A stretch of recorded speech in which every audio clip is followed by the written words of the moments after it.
আপনার মুখ দিয়ে বলে দেন, যদি তারা সত্যবাদী হয় তো দলিল দিক, কিসের দলিলের ভিত্তিতে তারা জান্নাতে যাবে? চিন্তা করেন, আল্লাহ এই কথা বলতেছে যে দলিল দাও, তাহলে আমরা বলতে পারবো না দলিল চাইবো না? আমাদের তো বলতেছে দলিল চাইলেই গোশ থাক, দলিল চাইলেই হলে অপরাধী। ওই যে একটা বড় আলেম, নাম বলবো না, সবার আসলে পক্ষে বিপক্ষে থাকে, একজন বড় আলেমের কাছে একজন প্রশ্ন করছে যে ওই মাদ্রাসার শিক্ষা ব্যবস্থা সম্পর্কে মন্তব্য করলে কি সে কাফের হবে? বলে কেন হবে সে?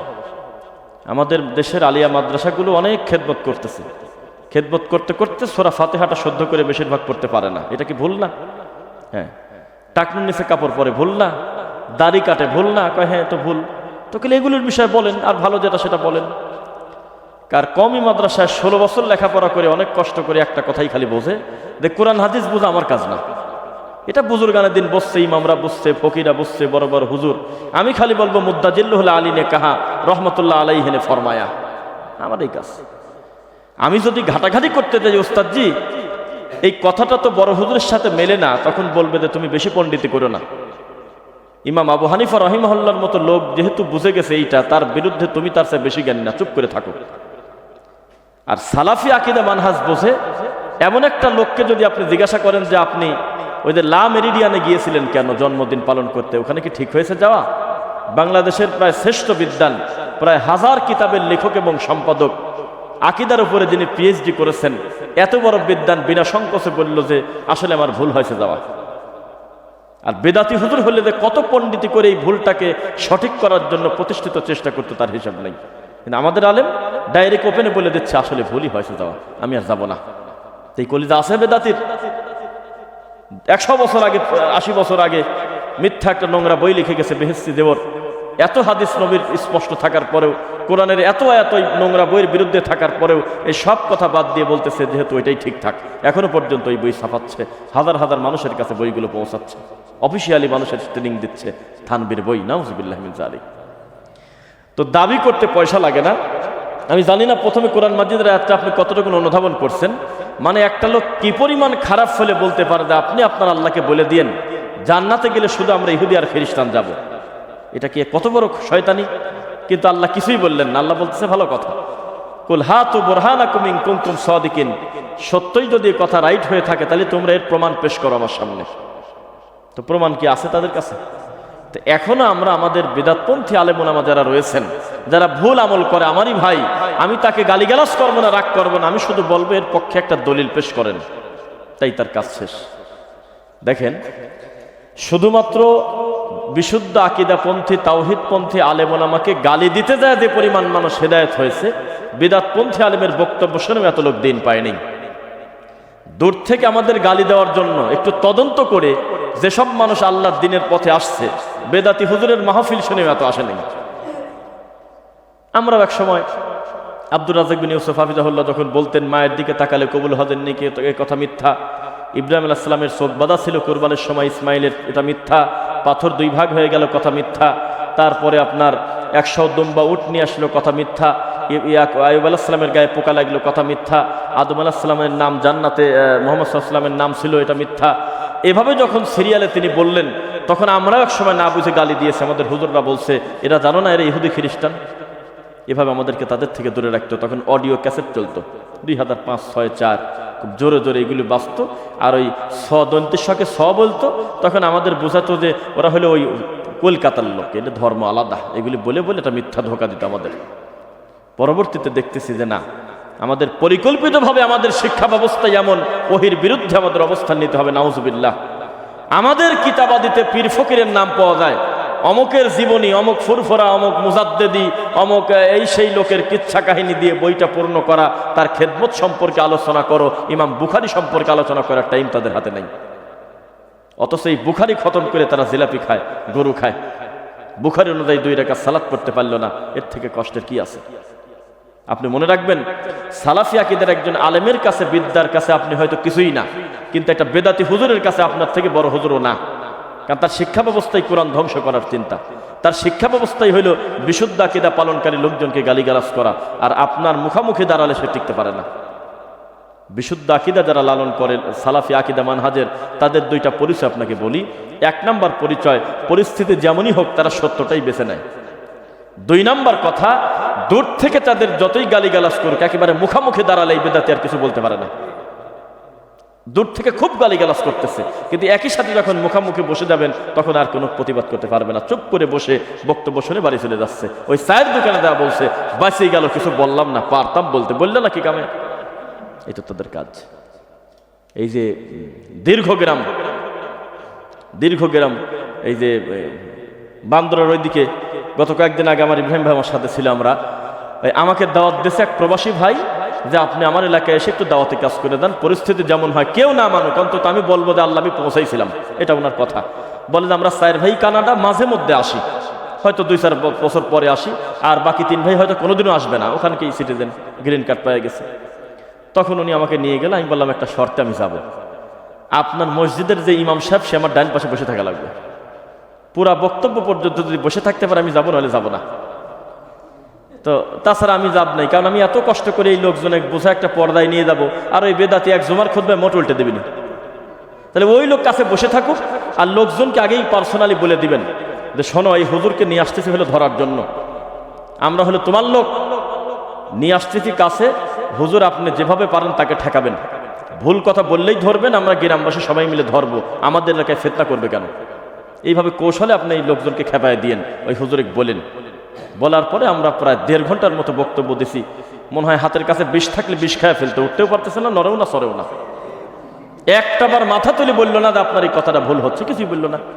এত বেহায়া, ওই কর্ম শেষ করে আবার ওই নামাজের পরে মোনাজাত করি, মানে হু হু করতেছে। কি বলবেন, এদের শিক্ষা ব্যবস্থাই এরকম।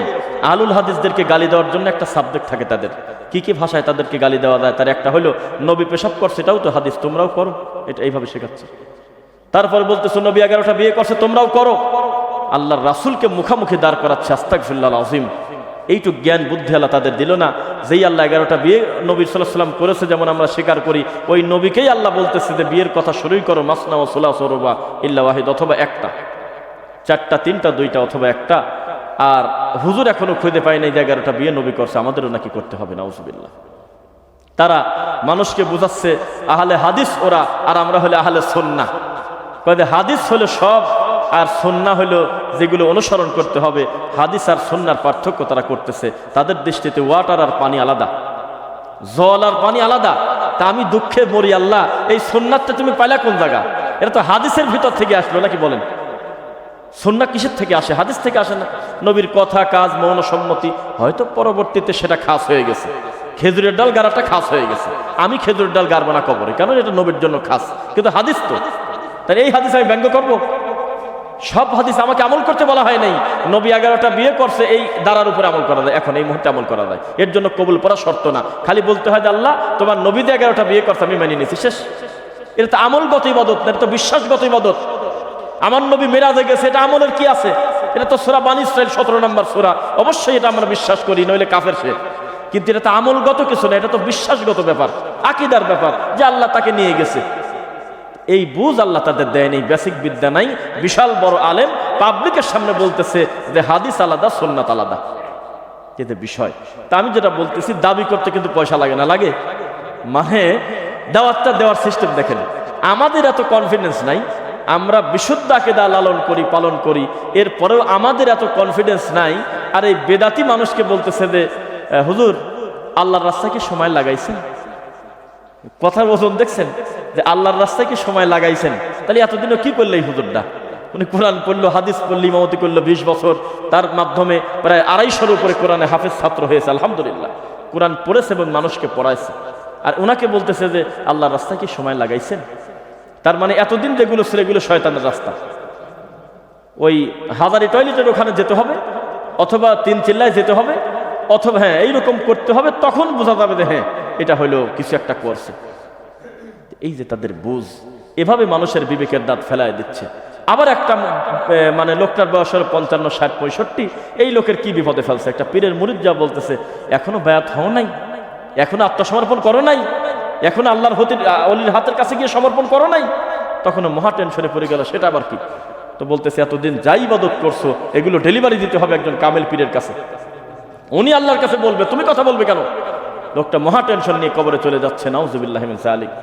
এভাবে মানুষকে বলা হচ্ছে, চিৎকার দিয়ে বলতেছে প্রত্যেকটা মানুষের নাকি 11 জন বাপ আছে। আর নবী বলেছেন, নিজের বাপ ছাড়া যদি অন্য কাউকে বাপ বলে স্বীকৃতি দেয় তার জন্য জান্নাত হারাম। সহিহ বুখারী ইসলামিক ফাউন্ডেশনের 7ম খণ্ড। কে শুনবে কার কথা? কি আন্তরিকতার সাথে বাবা বলে আব্বা বলে ডাকতেছে। তখন বলতেছে, এই বেটা, তোরা আদমকে বাপ বলিস কেন? ইব্রাহিমকে বাপ বলিস কেন? শ্বশুরকে বাপ বলিস কেন? মুরব্বীকে বাবাদি বলিস কেন? এই রিকশাওয়ালা বাবাদি এদিকে আসেন, এই কথা বলিস কেন? কিসের সাথে কি লাগায় পীরের বাপ বলাটা বৈধ করতেছে? নাউজুবিল্লাহ। তাই তো ডক্টর আব্দুল্লাহ জাহাঙ্গীর স্যারের কথা মনে পড়ে গেল। আসলে আল্লাহ ওনার কিতাবের মাধ্যমে আমাদের তাওহীদের সূচনাটা করছিল। ইয়াহইয়া ও সুনান আর হাদিসের নামে জালিয়াতি, এই 2টা বই পড়ে সমাজে প্রচলিত বিদআত সম্পর্কে প্রথম ধারণাটা পাই। তারপর ওনার এই নরম বক্তব্য শুনতে শুনতে পরবর্তীতে আল্লাহ আমাদেরকে মূল আহলে হাদিসে আনছেন, আলহামদুলিল্লাহ। তো উনি একটা কথা বলছিলেন যে কোরআন সুন্নাহর বহির্ভূত যে শব্দই মানুষ আবিষ্কার করুক, এই শব্দই ঝামেলায় ফেলে। বেশ কিছুদিন আগে জামাত ইসলামের ভাইদের আর দেওবন্দীদের চরম পরিমাণ ঝগড়া কামড়াকামড়ি হয়। একদিকে আবুল কালাম আজাদ বাশার সাহেব সুন্দর কথা বলেন, বিদআতের বিরুদ্ধে কথা বলে আর কি। আর তার বিপরীতে আলী হাসান ওসামা, আরও দেওবন্দির কিছু উগ্রবাদীরা আছে, এরা খুব পর্যন্ত উঠে পড়ে তাদের সাথে লাগছিল আবরার সাহেব সহ মিয়ারে হক নিয়ে। কি নিয়ে? মিয়ারে হক, সাহাবায়ে কেরাম সত্যের মাপকাঠি কিনা, এটা নিয়ে খুব লাগলো। পরবর্তীতে আমি একা একা বাড়িতে শুয়ে সত্য কথা দেখলাম যাচ্ছে, এই ব্যাপারে ডক্টর আব্দুল্লাহ জাহাঙ্গীর স্যারের কোনো বক্তব্য আছে কিনা খুঁজে দেখি। এটা মনে করে আমি ইউটিউবে লিখছি। এখন দেখি তো ওনার বক্তব্য হলো 2 মিনিট 17 সেকেন্ড। কি মুশকিল, কি কথা? যেই জিনিস নিয়ে 1 মাসের উপরে মারামারি চলতেছে, আর উনি 2 মিনিট 17 সেকেন্ডে কি সমাধান দিল। এখন দেখি ওই চাপ দিলাম ভিডিওতে, উনি বলতেছে যে মিয়ারে হক, এই কথাটাই অচল, এই কথাটাই চলবে না, কারণ এই শব্দ পরিভাষা সাহাবায়ে কেরাম ব্যবহার করে নাই। আর আপনি শয়তানি করার জন্য আপনি আমার নবীর সাহাবীদেরকে মুখামুখি দিলেন, এটা কি ঠিক হবে আপনার? ওয়াজ শেষ, আর কথা বললো না। আর এরা বহু কিছু টেনে নিয়ে এসে 2 গ্রুপই মারামারি ঝগড়া বেশ কিছুদিন চলছে। আমি কি ভুল বলছি? 22 সালের দিকে, 22-23। তো বিষয় হলো কোরআন সুন্নাহর বহির্ভূত যে শব্দ আছে, এই শব্দ ভালো না, এগুলো খারাপ, এগুলো কোনোদিনও মানুষের কল্যাণ আনতে পারে না। এবার আসেন দলিলের প্রয়োজনীয়তা। ইবাদতের দলিল আর দুনিয়ার জাগতিক কিছুর দলিল হিসাব আলাদা। আর আমাদের হুজুররা তো, আমার কাছে এখনো মেসেজ আছে মোবাইলে, ওই যাওয়ার আগে আমি রওনা দেবো, একটা বড় পৃষ্ঠার একটা দলিল আছে, পাঠাইছে আমার কাছে মেসেজ। আমি মনে করছি যে এমন কোনো শর্ত দিছে কিনা যে আমাদের যাওয়াই হবে না। ওখানে লেখছে, সমস্ত কথা মেনে নিলেও বেদাতের ব্যাপারে আপনাকে এই কথা হয়তো শুনতেই হতে পারে যে নবীর সময় তো প্লেন ছিল না, নবীর সময় তো রকেট ছিল না, নবীর সময় তো চেয়ার টেবিল ছিল না, নবীর সময় তো মাইক ছিল না, নবীর সময় তো রোম্যান্স ছিল না, নবীর সময় তো টাইলস ছিল না, নবীর সময় তো পাকা মসজিদ ছিল না, ফ্যান ছিল না, এগুলো বেদাত। এটা আপনাকে বলবে। আপনি যখন সিরিয়ালে বেদাতের কথা বলবেন, এটা ওনারা বলবে, আপনি লিখে রাখেন। হয়তো ওইভাবে বলে নাই, তখন আমি ওইটা ভেঙে দিলাম যে একজন আলেম, দিন ধর্ম যারা মানুষের মক্তব থেকে এই শিক্ষা অর্জন করা উচিত, একটা হলো দুনিয়া, একটা হলো দিন। একটা দুনিয়া যেটা দুনিয়াবি সম্পদ, জাগতিক উন্নয়ন, কিয়ামত পর্যন্ত আরো কত কিছুর উন্নত হবে হয়তো আমরা জানিই না।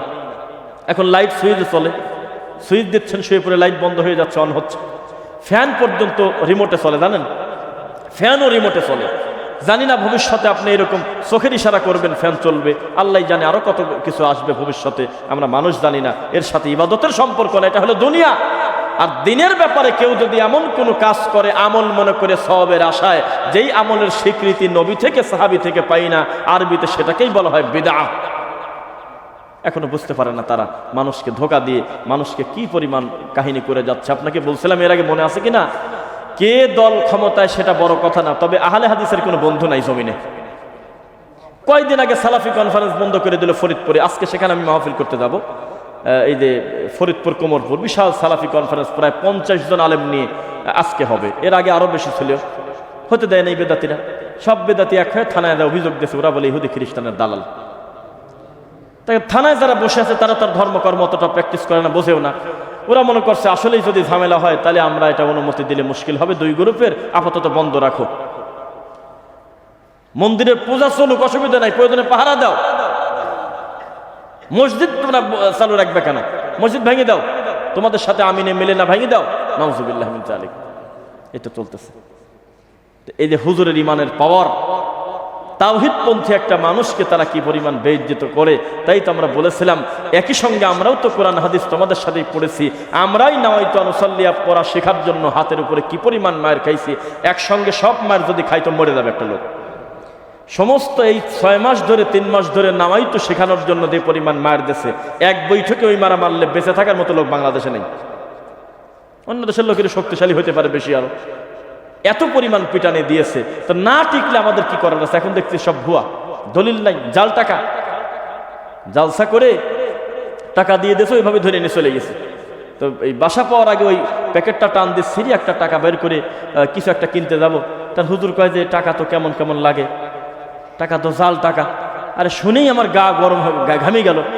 তখন ওনাকে আমি প্রমাণ করার চেষ্টা করতেছি আমি কে, আমার ছবি দেখা, বললাম দেখেন আমি অমুক, আর এই দেখেন টাকার এই বের করে বললাম বাকি টাকা এখনো এরকমই করা আছে, আমি এই টাকাটা অমুক জায়গা থেকে নিয়ে আসলাম। এবং ওনার সামনে ফোনও দিলাম, আমার লজ্জা করতেছে, আল্লাহ জাল টাকা। ফোন দিলাম যে ভাইজান আপনাদের এই টাকার ভিতরে মনে হয় টাকা একটু মিস্টেক আছে এরকম। তো বলে আমরা তো জানি না, ওরাও তো খুব খারাপ পাচ্ছে। 15 মিনিটের মতো ওখানে আমি দাঁড়ায় থেকে উনি আমাকে বলতে জান এটা মিস্টেক হতে পারে। পরে আর এক মুরগির দোকানে গিয়েছে, সে ওনার থেকে ভালো বোঝে, উনি বলতেছে না টাকা ঠিক আছে, তবে একেবারে বেশি পাতলা হয়ে গেছে, টাকাটা ঠিক আছে। দেখ এটা দুনিয়া। আর আপনি ভুল ইবাদত নিয়ে রাসূলের বিরোধিতা করে, যেই ইসলামের জন্য রাসূল সাল্লাল্লাহু আলাইহি ওয়াসাল্লাম মক্কা ছেড়ে মদিনা গেল, যেই তাওহীদের জন্য ওহীর জন্য তিনি মায়ের খাইল, যার জন্য তার নিজের আত্মীয় স্বজন তাকে মারল, যার জন্য তাকে এত নির্যাতন করা হলো, আল্লাহ নবী এই পৃথিবীতে সবচেয়ে বেশি কষ্ট কারা করছে? আল্লাহ নবী বললেন আল আম্বিয়া সুম্মাল্লাযীনা ইয়ালুনাহুম সুম্মাল্লাযীনা ইয়ালুনাহুম, প্রথমে হলো নবীরা, তারপরে সিরিয়ালে বাকিরা আসবে যে যত বেশি ভালো কাজ করতে পারে। সেই নবীর দিন পরিবর্তন করে দিবেন আপনি, আবার হাউজে কাউসারের পানি আশা করবেন, এটা হতে পারে না। আমাদের কাছে যদি কেউ বলে যে আপনি জান্নাতে যাবেন, তার গ্যারান্টি আছে, আমরা কি বলবো আছে? তাই বলবো? আমরা নিজেরা এত বিশুদ্ধ আমল করার পরেও ভয়তে থাকি, না জানি আল্লাহ আমাদের সাথে কি ব্যবহার করে। আরে বেদাতির কনফিডেন্সটা কি? কয় যে আল্লাহর রাস্তায় কি সময় লাগাইছেন, এটা বলে আল্লাহর রাস্তাও লিখে দিচ্ছে। আর নাম দিয়েছে হলো বিশ্ব ইজতেমা, নামটাই তো একটা ধোঁকা, মিথ্যা। এটা বাংলাদেশের অনেকগুলো মানুষের জমায়েত হওয়ার একটা জায়গা। বিশ্ব ইজতেমার নাম হলো আরাফার মাঠ, মনে আছে নাকি? সারা পৃথিবীর তাওহীদ প্রেমী, বেদাতপন্থীও যায়, সব ধরনের মানুষ যারা মুসলিম উম্মার এত বড় সমাবেশ আল্লাহর মাটির উপরে নাই, কিয়ামত পর্যন্ত হবে না। তার নাম হলো আরাফার ময়দান, এটাকেই বলা হয় বিশ্ব ইজতেমা। আর এখানে হাতে গোনা কিছু লোক, ওই যে দেখা যায় যে ওইটুক জায়গায় হলো না, কামারপাড়ার সাইড দিয়ে, আবদুল্লাহপুর ব্রিজের নিচ দিয়ে, টঙ্গী দিয়ে, স্টেশন রোড দিয়ে, সারাগালি দিয়ে, ধোর দিয়ে, একেবারে তুরাক দিয়ে পুরাটা জ্যাম হয়ে গেল। মানুষ মনে করতেছে যেদিক তাকাই খালি সব মানুষরে, নাম দিয়েছে বিশ্ব ইজতেমা, নাউজুবিল্লাহ। অথচ এখানে সারাদিন যে কর্মকাণ্ড করতেছে, সৌদি আরবের একজন বিদ্বান তার ভাষাই বোঝে না, তাহলে বিশ্ব হলো কিভাবে? জি না, মনে রাখবেন আরাফার ময়দানের সাথে যেমন কোনো কিছু তুলনা করা যাবে না, ঠিক তেমনি কোনো বেদাতপন্থী আলেম ওলামার বক্তব্যে বা কোনো মাঠে সংখ্যা বিবেচনা করে সত্যের মাপকাঠি করা যাবে না। বোঝা যাচ্ছে? আমাদের সম্মানিত যিনি পরিচালক, মসজিদের দায়িত্বশীল, যদিও এটা তার বাসা, আল্লাহ দিনের বুঝ দেওয়ার পর তার ভিতরে আর সহ্য হয়নি যে এখানেই আল্লাহর রাসূলের পদ্ধতিতে সালাত শুরু করে দেবো, আমি অবজেকশন রাখবো না, এখানে চলবে, পরবর্তীতে এরা সংস্করণ করে আরও ব্যাপকভাবে করা যাবে ইনশাআল্লাহ। তো ভাই নিজেও, জুবায়ের ভাই নিজেও প্রায় 36টা বছর তার জীবনের এই তবলিগের সাথে কাটাইছে। 36 বছর কি 2-4টা দিন মনে করছেন আপনি? 36টা বছর এই প্রচলিত তাবলিগের সঙ্গে তিনি ছিলেন। তিনি হলেন বিয়াদব সেই দিন যেদিন তিনি প্রশ্ন করা শুরু করলেন, আমি এই কথাটা তো বুঝলাম না, একটু বুঝায় দেন। তখন বলতেছে তোমার চোখ জ্বালায় গেছে, হবে না, তোমাকে দিয়ে হবে না। তোমাকে বলেছিলাম যে বলবো বৃহস্পতিবারের দিন, শুক্রবার, তুমি বলবে ঠিক। তোমার উচিত ছিল রবিবারের দিন, আমরা যদি বলি মঙ্গলবার, তুমি বলবে ঠিক। তুমি এত প্রশ্ন করো কেন? এই বইয়ের ভিতরে লেখা আছে, আল্লাহর নবী হাত বার করে দিয়েছে কবর থেকে, এসব কথা যা আছে তুমি মেনে নাও। লেখা আছে 80 হুব্বা জাহান্নামে থাকতে হবে, এটা তুমি মেনে নাও, যা আছে থাক। এটা স্বপ্নের জিনিস, ওহির জিনিস এখানে চলে না, নাউজুবিল্লাহ।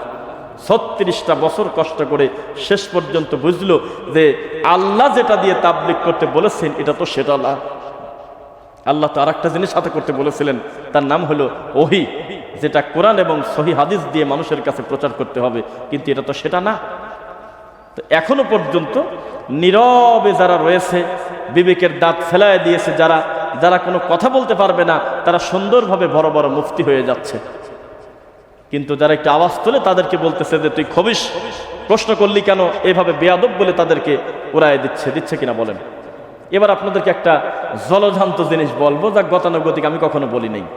আমি এই মসজিদে প্রমাণ করে যাব আল্লাহর ওহীর অনুসরণ করার কারণে একজন আলেমের মর্যাদা কমে না, অনেক বাড়ে। আমি আজকে প্রমাণ দিই আপনাকে। দেখেন, আপনাদের এলাকায় আশেপাশে বহু মসজিদ আছে কিনা? অনেক মসজিদ, হাতে গোনা 2-1টা বাদে বাকি সবার আকীদা কিন্তু খারাপ, তারা ওইভাবে চলতেছে। এখন আপনি যখন হুজুরকে বলতেছেন যে তাবিজ নেওয়া যাবে না, আপনার কি মনে হয় ওই লোক কিছুই জানে না? তাবিজ নেওয়া শিরক উনি বোঝে না? প্রায় 90% তাবিজ ব্যাপারে নিজেই জানে যে এটা শয়তানি করতেছি আমরা, জানেন। আপনি যখন বলতেছেন যে হুজুর এটা বেদাত, আপনার কি ধারণা উনি কোনোদিন এটা বোঝে নাই? জীবনেও কি সে পড়াশোনা করে নাই? করছে। তার একটা ধারণা, আমি যদি এই সমাজে গতির উল্টা চলে স্রোতের বিপরীতে এসে আমি যদি এই সত্য স্বীকার করি, তাহলে মনে হয় আমার চাকরি চলে যাবে, তাহলে মানুষ মনে হয় আমাকে গালিগালাজ করবে, এটা তার একটা ধারণা। কিন্তু আমি আজকে প্রমাণ করি যে এই সত্য স্বীকার করলে আল্লাহ তার মর্যাদা টান টান করে বাড়ায় দেয়। তার দলিল কি? দলিল হলো, ছোট জিনিস দিয়ে উদাহরণ দিতে হয় না, তবে আপনাদের সামনে এখন আমি আমার ছাড়ার কাকেই আমি সামনে নিয়ে আসবো। আমিও তো চূড়ান্ত বেদাতের ভিতরে ছিলাম, জীবনের বিশেষ সময় পর্যন্ত পড়াশোনা করেছি বেদাতি প্রতিষ্ঠানে, সারাটা জীবন আমি মিলাদ পড়ছি। আল্লাহ খারাপ জিনিসের উদাহরণ দিতে হয় না, ক্ষমা করে দাও আল্লাহ। তারপরে কুলখানি খাইছি, তারপরে ওই কোরআন খতম করে মানুষের বাড়ি ডেলিভারি দিছি, কুরিয়ার সার্ভিস করে, তারপরে যে তাবিজ কবজ, ইউনুস খতম, বিসি খতম, কত কিছু ওই গতানুগতিক আমাদের আলেম ওলামা হুজুররা যা করতো আমিও সেটা করতাম, ইমামতিও করতাম আমি। তা আমি তাদের ভিতর থেকে যখন সত্য স্বীকার করলাম, তার আগ পর্যন্ত আপনারা এই দেশের প্রায় আমার হাতে গোনা আত্মীয় স্বজন, বাপ মা, প্রতিবেশী ছাড়া রফিক বিন সাইদ নামে কোনো মানুষ এই দুনিয়াতে ডেলিভারি হয়েছে আপনারা কেউ জানতেন না। কিন্তু এত সুন্দর গড়া রাজ্য, যেখানে আমি কণ্ঠস্বর দিয়ে মোনাজাত করে কাঁদায় ফেলতেছি, ভাইও খুব করতো মোনাজাত, এক সময় অনেক সুন্দর করে রাঙাতে পারতেন। তো আমি যখন এই মোনাজাত দিতাম বা বিভিন্নভাবে কথা বলতে পারতাম, ইন্না মিনাল বায়ানিলা সেহর, জাদু মাখা বক্তব্য যখন দিতাম, মিথ্যা কথা, তখন আমাকে হায়ার করে অন্য মসজিদে পর্যন্ত নিয়ে যেত, মোনাজাতটা ওনাকে দিয়ে করাবেন। উনি মোনাজাত করলে মনটা ভরে দেয়, 200-100 টাকা ধরে দেয়, আরো 2012-13 এরকম। তো তখন আমি যখন সত্য স্বীকার করলাম, ওই মসজিদ থেকে আমি অপমান হলাম, ওই মসজিদ থেকে গালিগালাজ করলো, অপমান করলো, একটা মসজিদ আমার হাতছাড়া হয়ে গেল। আর এখন কয়টা মসজিদ আল্লাহ আমাকে দিয়েছে আপনি বলেন? আমি এই খুতবা রানিং যদি বলি আগামী 6 বছর আমি জুমার খুতবা দেব, এক মসজিদে দিলে ওই মসজিদে আমি আর 6 বছরের ভিতর যাব না।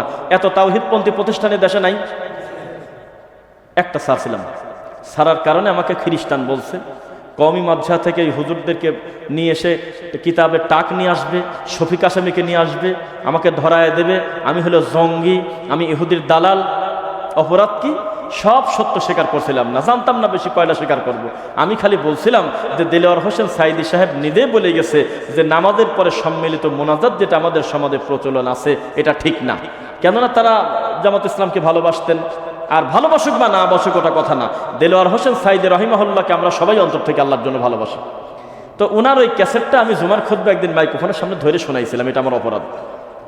আমি শুধু বলছিলাম যে মুহাম্মদ সাল্লাল্লাহু আলাইহি ওয়াসাল্লাম দোয়া পড়েছেন, অনেক জিকির করেছেন, কিন্তু মোনাজাত করেননি, এটা আমার অপরাধ।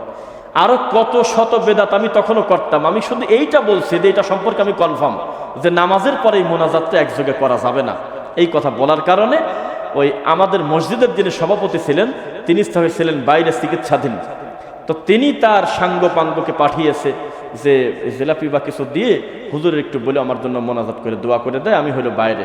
তা আমার তার কয়েকদিন আগে এটা বেদাত বুঝে গেছি আমি, তা আমি ওইটা করি নাই। আমি হলে হাতটা নিচের দিকে দেয়, বলছিলাম আল্লাহ তুমি তাকে উত্তম শেফা দান করো, লা বাসা তাহুরান ইনশাআল্লাহ। এই জন্য ওই হুজুরের ওই সভাপতির কাছে গ্রামের লোকজন ফোন দিয়েছে, কত বড় বেয়াদব, আপনি অসুস্থ অথচ আপনার জন্য দোয়া করে না। তখন উনি ওইভাবেই নিয়ে এনেছে যে হুজুর আপনি কি একটু মোনাজাত করেন নাই সবাইকে নিয়ে? তাই না, তো করি নাই। তখন উনি আমাকে ফাঁকে ডেকে নিয়ে, আমি কোনোদিন প্রতিশোধ নেব না, এমন ব্যবহারটা করছে। আজকের দিনে আমার দিনী ভাইরা শুনতে পারলে তাকে একেবারে ছেড়ে দিত। আমি চুপ করে অথব্যের মতো আমি শুনতেছিলাম। শুনে শেষ পর্যন্ত আমি ওনার প্রায় 3 মাসের বেতন রাখি, আমি বেডপত্র নিয়ে পলা চলে আসার মতো আমি চলে আসলাম।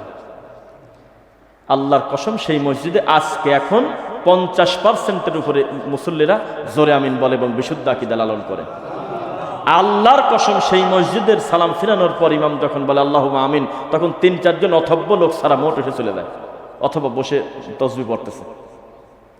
তো বিষয় আমি আপনাকে জানাতে চাচ্ছি, সত্য স্বীকার করলে কোনোদিন তার মর্যাদা কমে না। কিছু মানুষের কাছে আপনি হয়তো কাটা হলেন, কিন্তু বিশাল সাম্রাজ্য তাওহীদ প্রেমী মানুষের অন্তরে আপনার জায়গা হবে। বেদাতি, তোমাকে বলি, এর থেকে বড় আর কি দলিল চাও?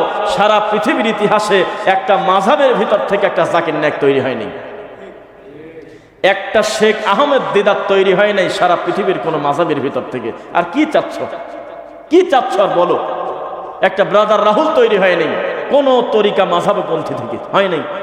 সেই গরম ফটর ফটর করে, কিন্তু মুখামুখি সালাফি আকীদার আলেমরা দাঁড়ালে জিরো। রবিশঙ্কর তখন পর্যন্ত ছিলেন ইন্ডিয়ার পণ্ডিত। সবচেয়ে সংখ্যাগরিষ্ঠ ধর্ম হলো তাদের হিন্দু ধর্ম। এই ধর্মের সবচেয়ে জনপ্রিয় ব্যক্তির নাম ছিল শ্রী রবিশঙ্কর। 1-1.5 ঘন্টা মুখামুখি ডক্টর জাকির নায়েকের কাছে বসার পরে জোকার হয়ে গেছে। তখন হিন্দুরাই কমেন্ট করা ধরল, আমাদের ধর্মে মূর্তি পূজা নাই, তুমি এতদিন কও নাই কি গামে, তুমি ওনার সামনে পড়ে ম্যাও ম্যাও করো। স্বীকার করল। শেষ পর্যন্ত উনি কি করবে জবাব না পায় বলল, আসলে আমরা যারা উঁচু শ্রেণী উঁচু জাত তারা মূর্তি পূজা করি না, এটা নিচু জাতরা করে, এটা বলছে। তা আমরাও আশাবাদী যে এই হুজুর একটা দিন না খালি বলে ফেলে যে দেখেন এটা তো আমরা একটু ভাগ করে নিছি, যে 20% লোক জাহান্নামে যাক, বাকি 80% হলে আমরা জান্নাতে যাব। আমরা হুজুররা মিলাদ কিন্তু আমরা নিজেদের বাসায় পড়ি না, আমাদের নিজেদের বাচ্চার গলে আমরা তাবিজ দেই না, আমরা নিজেরা যারা দিন ধর্ম জানে তাদেরকে আমরা ঝাড়ফুঁক করি, তাবিজ দেই না, একেবারে ছোট লোকের দেই, 2000 টাকা দেয়, এইরকম করতেছে। নাই তো দলিল কোন জায়গা পাবে? যেখানে কোরআন নাজিল হইলো, আহারে এই যে এই মসজিদে আসার আগে একটা ভিডিও দেখছি, আমি আর আমার ভাই আলোচনা করতেছিলাম গাড়িতে আসতে, যে তাকদীর কত কঠিন। আমাদের একজন দিনী ভাই একজন ওই মুআল্লিমকে ধরছে। মুআল্লিম মানে যিনি উমরা এবং হজে নিয়ে যায় আমাদের দেশ থেকে লোক, তাই না? বেদাতি মুআল্লিমকে বলতেছে যে আপনি কেমন আছেন? কয় যে মন ভালো নাই। কে? কয় যে এই ওরে পিছনে নামাজ হয় না তো এই জায়গা খারাপ লাগে, খালি সবই ভালো, নবীর কবরে যাব সব ঠিক, রওজা বলে ওরা, রওজা শরীফ, জান্নাতুল বাকি সব ঠিক আছে, শুধু ওদের পিছনে নামাজটা পড়তে দেয়, মনে শান্তি পাই না, ওরা ওয়াহাবি তো, এই কথা বলতেছে। কোরআন যেখানে নাজিল হইল, যেখানে মুহাম্মদ সাল্লাল্লাহু আলাইহি ওয়াসাল্লাম ইমামতি করছে, সেই জায়গা তার নামাজ পড়ার ভাগ্য হয় না। কয়দে প্রত্যেক জোহরের সাথে আবার জোহর পড়ি, প্রত্যেক মাগরিবের পর আবার নতুন করে মাগরিব পড়ে দেই, কারণ তাদের ঈমান নাই। নাউজুবিল্লাহি মিন যালিক। এই যদি একটা হুজুরের বিশ্বাস হয়, তাহলে আপনি জাতিকে কি করবেন? তাই তো আপনাকে বলছিলাম যে আপনি কি ডক্টর মিজানুর রহমান আজহারের কথা ভুলে গেলেন? এই গত কয়েকদিন আগের ঘটনা। কে বলে আমরা আলহামদুলিল্লাহ লিখে শেষ করতে পারি নাই, সঙ্গে সঙ্গে 2 দিন এসে কালেমা পড়ে আবার নতুন মুসলমান হচ্ছে। খালি লোকটার সাথে বলে মুসাফা করলে ইমান চলে যায়, নাউজুবিল্লাহ, অথচ সে মুসলিম। এইসব কবর পদারি থেকে সে 100,000 কোটি গুণে ভালো মানুষ। এই মানুষটা দেশে আসার পর মনে করলেন যে আমি আমার সব তরিকার ভাইদের ভিন্ন মতাবলম্বীকে নিয়ে একটু মুখামুখি বসি। আমরা মনে করলাম যে আহলে হাদিস নাই, অন্তত হানাফিরা তো সবাই এক হোক, তাহলে আমরা ডিসিশন নেব যে হানাফি মানে হলে এরা সবাই একই। সব তরিকা থেকে নেছে, দেওবন্দি থেকে নেছে, কুসুম গরম সুন্নি হাই যাই ছিল সব নিয়ে আসছে, জোগাড় ধরে নিয়ে আসছে সব। আলহামদুলিল্লাহ, সবাই যদি একজনের সাথে একজন মুসাফা করে কোলাকুলি করে একই সঙ্গে বুকটা মিলায়, তাই আশা করি মাঠে ময়দানে গিয়ে কেউ কারোর বিরুদ্ধে গালি দেবে না, এটা ধারণা করলাম। আমিনও লেখলাম, প্রায় আলহামদুলিল্লাহ লেখলাম। আর মাগরিবের পর 2 জন লাইভে আসে। আবার সে কারা আসছে জানেন? যে প্রতিষ্ঠান থেকে ডক্টর মিজানুর রহমান আজহারি হয়েছে, ওই একই প্রতিষ্ঠান থেকে 2 জন পড়ে আসছে। এই 2 জনের নাকি এখন আর ইমান নাই, কারণ ওনার দাওয়াতে তার সাথে মুসাফা করলো, কেন ইমান চলে গেছে। নবী ইহুদিদের সাথে খানা খালি ইমান যায় নেই। আমার নবী ইহুদির সাথে ব্যবসা করছে, তাতে ইমানের ক্ষতি হয় নাই। আর মুসলমানের সাথে দাওয়াত খায় ইমান চলে গেছে। এই হলো মাযহাবীদের ইমান। লাইভ এসে বলতেছে আশহাদু আল্লা ইলাহা ইল্লাল্লাহ ওয়াহদাহু লা শারীকা লাহু ওয়া আশহাদু আন্না মুহাম্মাদান আবদুহু ওয়া রাসূলুহু। তার মানে নতুন করে মুসলিম হইল। আগে মুসলিম ছিল কিনা তা কিন্তু আমরা বলি নাই, আগে তো ছিল না। অন্তরের ভিতরে কলবে আল্লাহ থাকে, যা কিছু নড়াচড়া করে সবই ভগবান, সবই আল্লাহ। মরার পরে পীর সাহেবের ক্ষমতা বাড়িয়ে যায়, এসব বিশ্বাস থাকলে কি মুমিন থাকে? তো তারপরে যেহেতু অমুসলিম ছিল, কালেমা যেহেতু পড়তেছে, আমরা আশাবাদী যে কালেমা পড়লে মানুষ ওই সময়ের জন্য মুসলিম হয় কিনা, আর একবার শিরিক না করা পর্যন্ত।